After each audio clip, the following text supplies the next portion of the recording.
পলাশী সেবার নামে হয়রানি, সমাজসেবা কর্মকর্তা রিজা আক্তারের বিরুদ্ধে অনিয়ম ও দুর্ব্যবহারের অভিযোগে তোলপাড়।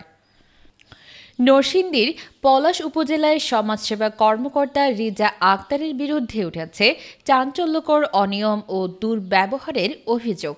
দিনের পর দিন সরকারি ভাতা নিতে আসা সাধারণ মানুষকে সেবা না দিয়ে হয়রানি, গালিগালাজ ও কুরুচিপূর্ণ আচরণে জর্জরিত করেছেন বলে দাবি স্থানীয়দের। ভুক্তভোগীরা জানান, ২০২৩ সালের জুলাই মাসে পলাশ উপজেলা সমাজসেবা অফিসে যোগ দেন রিজা আক্তার। দায়িত্ব নেওয়ার পর থেকেই তিনি বয়স্ক, বিধবা ও প্রতিবন্ধী ভাতা নিতে আসা মানুষদের সঙ্গে অশালীন ভাষা ব্যবহার, অহেতুক দাপ্তরিক জটিলতা সৃষ্টি এবং দীর্ঘদিন ধরে ভাতা বন্ধ রাখার মতো ঘটনা ঘটিয়ে আসছেন। রমজান মাসে 2 মহিলার ধাক্কা মেরে ফেলা দিচ্ছে। অনেক প্রতিবন্ধীরা আসে, অনেক বয়স্ক লোকেরা আসে, উনি দূর দূর করে তাড়াতাড়ি এমনি তো মনে করেন সপ্তাহে 4-5 দিনের মধ্যে মনে হয় যে উনি 3 দিনে অফিস করে মনে হয় না। আমি 2019 সালে 4 তলা থেকে পড়ে আমার মেরুদণ্ডটা ভেঙে যায়। তো আমি একজনের মাধ্যমে সমাজসেবা অফিসে গিয়েছিলাম। না, উনি যেভাবে ব্যবহার করেছিল, যাওয়ার পরে অনেক খারাপ ব্যবহার করছে আমার সাথে, অনেক গালাগালি করে।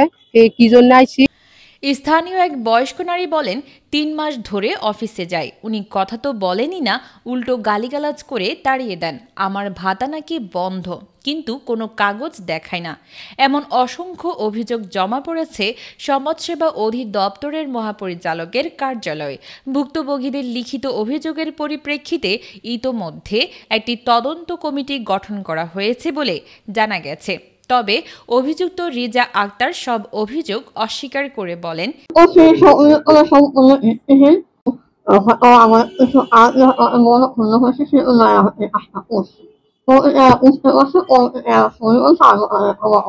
এসব অভিযোগ ভিত্তিহীন। কিছু ব্যক্তি উদ্দেশ্য প্রণোদিতভাবে আমাকে হয়রানি করতে এসব করছে। স্থানীয় সচেতন মহল ও সেবা প্রত্যাশীরা বলছেন, সরকারি দপ্তর জনগণের সেবার জন্য। স্থানীয় বিভিন্ন ধরনের ভাতাভোগী, সুবিধাভোগীরা আমাদের সমাজসেবা অধিদপ্তরে একটি অভিযোগপত্র দাখিল করেন। সেই প্রেক্ষিতে সমাজসেবা অধিদপ্তর থেকে আমাকে তদন্তকারী কর্মকর্তা হিসেবে নিয়োগ করেন। আমি কিছুদিনের মধ্যেই আমি তদন্ত রিপোর্ট আমি সমাজসেবা অধিদপ্তরে প্রেরণ করব। তদন্ত প্রতিবেদন প্রেরণ করার পরে এই বিষয়ে তদন্ত প্রতিবেদনের প্রেক্ষিতে ব্যবস্থা গ্রহণ করবে। দপ্তরে সেই দাবি দিন দিন জোরালো হচ্ছে। নিউজ ডেস্ক, নাইমা সিদ্দিকা, 21 সংবাদ।